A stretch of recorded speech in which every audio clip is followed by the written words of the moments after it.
اندر قانون بنا سکتے ہیں، صوبائی لیول پر کوئی اپنی مزید صوبے کے اندر اپنے آبادی اور وسائل اور مسائل اور اس کی جغرافی کے حساب سے وہ اپنی الگ سے قانون سازی بھی کر سکتے ہیں۔ اس کے علاوہ جو ہے مشترکہ جو معاملات ہوتے ہیں وفاق اور صوبوں کے، اس میں اگر کوئی ایسا قانون جو اس قانون صوبے اور وفاق کے درمیان اختلاف کا باعث بن جائے تو اس میں قومی اسمبلی اور سینٹ کا جو ہماری مرکزی مقننہ ہے اس کو اس کی بالادستی ہوگی، اس کی بات مانی جائے گی، صوبائی مقننہ کے اختیارات میں وہ بات نہیں مانی جائے گی۔ تو ایک تو ان کو اپنے یہ قانون بننے کا اختیار ہے صوبائی لیول پر، اس کے بعد ان کے پاس مالیاتی اختیار ہے، بجٹ پاس کرنے کا اختیار ہے۔ مالیاتی طور پر جس طرح سیم وہی ہے جو مرکزی ہماری قومی اسمبلی میں ہے، اسی طرح صوبائی اسمبلی کو ہر صوبے کو جو وفاق کی طرف سے بجٹ دیا جاتا ہے وہ اس بجٹ کو اپنے صوبے کے اندر مختلف جو صوبائی محکمے ہیں ان میں وہ اس بجٹ کو جو ہے وہ استعمال کرتے ہیں۔ اور اس میں وہی شرط ہے کہ جب ایک دفعہ بجٹ پاس ہو جاتا ہے تو پھر حکومت نہ تو کوئی نیا ٹیکس لگا سکتی ہے نہ ٹیکس میں اضافہ کر سکتی ہے۔ تو جو ایک دفعہ معاملات اس میں صوبائی مقررہ میں طے پہ آ جاتے ہیں اس کے بعد پھر حکومت مزید ٹیکس نہیں لگا سکتی، نہ ٹیکس کم کر سکتی ہے، اور پھر وہ بجٹ میں سے کوئی ایک روپیہ بھی خرچ نہیں کر سکتی۔ جو بجٹ میں باتیں طے ہو چکی ہیں اس کو وہیں خرچ کیا جائے گا۔ پھر ان کے بعد کیا ہے، اس کے بعد انتظامی اختیارات ہیں۔ یہ انتظامیہ ہے صوبے کے لیول پر، جس طرح وفاق کے لیول کی انتظامیہ تھی قومی اسمبلی، تو صوبائی لیول پر جو ہے مقننہ جو ہے یہ انتظامیہ کے اوپر نگرانی کرے گی۔ انتظامی لحاظ سے اس کی کارکردگی کے بارے میں اس سے پوچھ گچھ کر سکتی ہیں، ٹھیک ہے جی، حکومت کی حکمت عملیوں اور پالیسیوں سے متعلق ان سے وضاحت پوچھ سکتے ہیں کہ آپ یہ کس طرح کام کر رہے ہیں، کیسے کر رہے ہیں، ہمیں اس کے بارے میں پہلے آپ مطمئن کریں۔ تو انتظامی اختیارات جو ہے وہ صوبائی مقننہ کے پاس ہے۔ اس کے پاس ہیں متفرق اختیارات۔ کچھ چیزیں ایسی ہوتی ہیں جو متفرق ہوتی ہیں، جو صوبائی اسمبلی جو ہے وہ کرتی ہے، مثال کے طور پر کوئی آرڈیننس جاری کر دینا یا کوئی اور دیگر کوئی بھی معاملات ہوں تو وہ سارے صوبے کے اندر وہ بھی جو ہے وہ اس کے پاس ہوتے ہیں، صوبائی مقننہ کے پاس اس کے اختیار ہوتے ہیں۔ جس طرح ہم نے پڑھا تھا مرکز کے جو مقننہ کے بعد ہم نے پڑھا تھا سپریم کورٹ، اسی طرح وہ سپریم کورٹ ہمارے وفاق کے لیول کی، ملک کی لیول کی سب سے بڑی عدالت ہے۔ اس طرح صوبے میں جب بات کرتے ہیں عدلیہ کی تو صوبے میں جو عدلیہ ہے وہ اس میں سب سے بڑی جو عدلیہ ہے وہ اس کی ہائی کورٹ ہے۔ یہ بات یاد رکھیں کہ ہر صوبے میں صرف ایک ہائی کورٹ ہوتی ہے، باقی اس کی برانچز یا اس کے بینچز ہوتے ہیں۔ جس طرح پنجاب میں لاہور ہائی کورٹ ہے، سندھ میں کراچی ہائی کورٹ ہے، ٹھیک ہے جی، اسی طرح کوئٹہ ہائی کورٹ ہے اور پشاور ہائی کورٹ ہے۔ تو اس طرح صوبائی عدلیہ جو ہے ہائی کورٹ، اس میں جو ہے ایک چیف جسٹس ہوتا ہے جس کو جو ہے صدر پاکستان منتخب کرتا ہے، اور باقی کے جو ججز صاحبان ہیں ان کو جو ہے وہ چیف جسٹس کے مشورے سے جو ہے گورنر کے مشورے سے جو ہے وہ ان کو منتخب کرتا ہے۔ اس میں صرف فرق یہ ہے، یہاں پر صوبائی عدلیہ اور سپریم کورٹ کی جو ہماری عدالت ہے اس میں فرق یہ ہے کہ اس میں ججز کی جو حد عمر ہے، بلائی عمر کی جو حد ہے وہ ہے 65 سال، اور صوبائی عدلیہ کے اندر ہے 62 سال۔ ویسے ایک بات یاد رکھیں، کسی بھی سرکاری ملازم کو جو ہے اپنی 60 سال کی عمر تک جو ہے اس کے بعد کوئی وہ نوکری نہیں کر سکتا، گورنمنٹ جاب انتظامیہ میں نہیں رہ سکتا۔ لیکن ججز کے لیے یہ خاص ایک رعایت ہے کہ سپریم کورٹ کے ججز 65 سال اور صوبائی جو عدالتیں ہیں ہائی کورٹس کے ججز جو ہے وہ 62 سال تک اپنے فرائض سر انجام دے سکتے ہیں۔ اب ہم دیکھتے ہیں کہ اس کے پاس صوبائی عدلیہ کے پاس کیا اختیارات ہیں۔ صوبائی عدلیہ جو ہے ان کے پاس سب سے پہلے تو عوام کے جو بنیادی حقوق اور ان کے اور جو ملک کا آئین ہے اس کا تحفظ کرنا، یہ جو اس کا ہے صوبائی عدلیہ کام ہوتا ہے۔ عوام کے جو بنیادی حقوق ہیں، مذہبی آزادی ہے، رائے کی آزادی ہے، اور اکٹھا ہو کر اپنا بات کرنے کی آزادی ہے،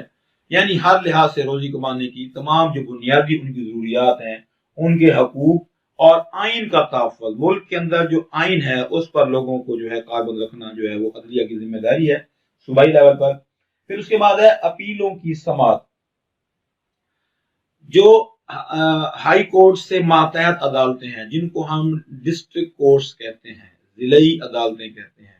ان عدالتوں کی یا جو اس کے علاوہ دیگر عدالتیں ہوتی ہیں، جس طرح FIA ہے، وابڈا کی عدالتیں ہیں، لیبر کورٹس ہیں، تو جتنی بھی نچلی عدالتیں ہیں ان کے جو فیصلے ہوتے ہیں، ان کے فیصلوں کے خلاف جو اپیلیں کی جاتی ہیں، اپیل سے مراد یہ ہے کہ آپ آگے گزارش کرتے ہیں، درخواست کرتے ہیں، التجا کرتے ہیں، تو اس کو اپیل کہتے ہیں۔ تو ان اپیلوں کی ماتحت عدالتیں جو ہیں، ہائی کورٹ سے نیچے جو عدالتیں ہیں، ان تمام کے جو فیصلے ہوتے ہیں، اگر کسی کو وہ فیصلہ قابل قبول نہ ہو تو وہ اس فیصلے کے خلاف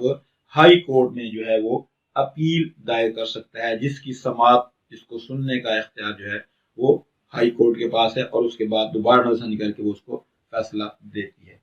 پھر ہے 5 رٹیں سننے کا اختیار۔ دیکھیں، رٹ کہتے ہیں کسی بھی عمل میں، جو کوئی عمل ہو رہا ہے آپ اس کو چیلنج کر دیں، چاہے وہ عمل حکومت کی طرف سے ہو، کسی پرائیویٹ شخص کی طرف سے ہو، کسی شخص کی طرف سے ہو، تو آپ اس کو چیلنج کرتے ہیں تو وہ ڈائریکٹ آپ ہائی کورٹ میں رٹ دائر کر دیتے ہیں۔ تو 5 قسم کی رٹس جو ہیں وہ سننے کا اختیار ڈائریکٹ ہائی کورٹ کے پاس ہے۔ ویسے تو کوئی مسئلہ ہو تو سب سے پہلے ہماری جو بنیادی عدالتیں ہیں، ضلعی عدالتیں ہیں، وہاں جانا پڑتا ہے، وہاں سے فیصلہ ہونے کے بعد جو ہے ریٹ اپنا اپیل کر کے ہائی کورٹ میں آیا جا سکتا ہے۔ لیکن اس کے علاوہ 5 قسم کے قوانین، 5 قسم کے رولز ایسے ہیں جس میں جو ہے کوئی بھی شخص ڈائریکٹ ہائی کورٹ میں ریٹ کر کے وہ اپنا وہاں پر فیصلہ کروا سکتا ہے۔ پھر ماتحت عدالتوں کی نگرانی، ابھی میں نے جو بتایا، جس طرح ہائی کورٹ سے نیچے جو عدالتیں ہوتی ہیں، ضلعی عدالتیں ہوتی ہیں، اور اس کے علاوہ دیگر عدالتیں ہوتی ہیں، تو ان عدالتوں کی نگرانی کا اختیار بھی ہائی کورٹ کے پاس ہوتا ہے۔ ہائی کورٹ ان عدالتوں کی نگرانی کرتے ہیں اور ان کے مسائل کو وہ آگے حکومت تک پہنچاتے ہیں اور مسائل کو حل کرتے ہیں۔ یہاں تک تھا ہمارا صوبائی مقننہ کا جو ہے وہ پورا نظام۔ یہاں ہمارا پاکستان کا جو حکومتی ڈھانچہ ہے، یہ پورا کا پورا ہم نے اب تک ڈسکس کر لیا ہے، 1 بائی 1۔ پہلے ہم نے وفاقی حکومت کا ڈھانچہ ڈسکس کیا تھا، جس میں سب سے پہلے ہم نے بتایا تھا وفاقی جو مقننہ ہیں، صوبائی قومی اسمبلی اور سینٹ۔ پھر ہم نے اس کے بعد بتایا تھے اہم عہدیدار، اور اس طرح سے باقی ان کے پھر آگے اختیارات وغیرہ ہم نے ڈسکس کیے تھے، سپریم کورٹ۔ اس کے بعد یہ ہمارا حکومتی ڈھانچے کا یہ ہمارا آج کا یہ اس ٹاپک کا یہ آخری لیکچر ہے۔ کوئی بات آپ سمجھ نہ آئی ہو تو آپ کوشچن کر کے مجھ سے پوچھ سکتے ہیں۔ اللہ حافظ۔